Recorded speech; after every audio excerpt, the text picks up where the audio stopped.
She went to El Coyote. Right. Like yes. at 5, and then went back to the house. Now you know that whole thing about how he thought that the house was lived by some executive. Yes, he thought Terry Melcher. Charles Manson. Right, thought. Charles Manson. What we had all understood was that Charles Manson had believed that Terry Melcher still lived in that house. And he was an a music executive, yes, right? Although there's a new documentary that actually just came out, which contradicts that, where I guess Charles had told his followers that he believed that Terry was going to give him some sort of a record deal with the Beach Boys. With the Beach Boys. But there's actually recordings that were just released from the sound studio where Terry completely dismisses Charlie after Charlie had left the house and was like, no, I didn't like it. Like, no, I didn't feel the music. Like, no, it's not. No. Right, that's what I had heard. That he was upset that he didn't get. Right. And it's crazy to think that it's just another story of somebody moving to LA with a dream of making it, and it went so sideways. It's peculiar, but I believe he'd sort of been raised in a sense in and out of like the system. Right.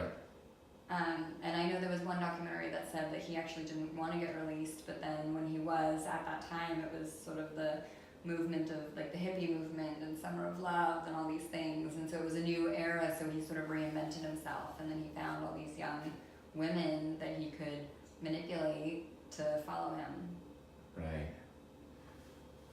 It's just such a crazy story, and it's such a crazy era and story. But I do think for something like that to have been able to happen, all these elements had to be in place, right? Right. Like the era, the war, the hippie, the thing. Hopefully we won't have that perfect storm. No, I hope not. ever to happen again. No. We're facing other stuff, but hopefully that won't be one of them.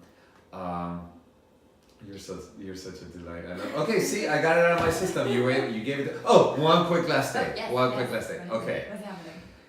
When I was in high school, Mm-hmm. I took this cinematography class, and one of the movies that we had to study was Citizen Kane. Oh, nice. And we did like the whole dissection of play-by-play, and I don't want to spoil it for our dear I was guests. gonna say that you probably know it better than I No, do. I've seen it a bunch of times, but I'm not that we had to like well-versed pause every time that freaking God. Rosebud thing came out. What do you know about and to give a little background, so Lydia's great-grandfather, right, Yes. was William Randolph Hearst, who created the Hearst Corporation, and back then publishing in Hollywood were one, Yes. right? Yes, they were. And so he built studios, right? Mhm. And then tell me a little bit about what you know about Citizen Kane, since I know more. You know, I know that it was a film by Orson Welles, and you know, it's one of the greatest films of all time. But I do know that I guess the issue with it that my great-grandfather had was that it was a bit of a sensationalized story where, you know, in my family, W.R. sort of prided himself on, you know, being a working man and helping people get a leg up in their lives, their jobs, their business, and providing jobs to people. And he also wasn't a fan of drinking. Right. So he never really allowed people in his company to have more than 1 or 2 drinks at most, and then they'd be cut off. Right. And he also was a huge conservationist. So San Simeon, where he built the castle, that used to be a whaling community, and he actually put a stop to the whaling and sort of put a protective act on them. And then he found new forms of jobs and started new businesses in the town so that the people could still continue to work and earn an income, but they wouldn't have to slaughter the whales. Okay.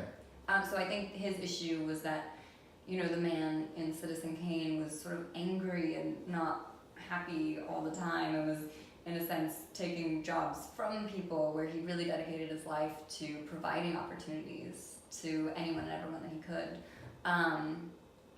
And yeah, I don't know. Was he really upset when it came out? I believe that he was upset when it came out. I think he actually might have tried to like blacklist the film and ban it from ever being played. But I mean, I've seen it, and I work in entertainment, and I understand that there is always a certain element in film that does sensationalize to a certain degree, and it just sort of adds this artistic integrity and value to a product and a story.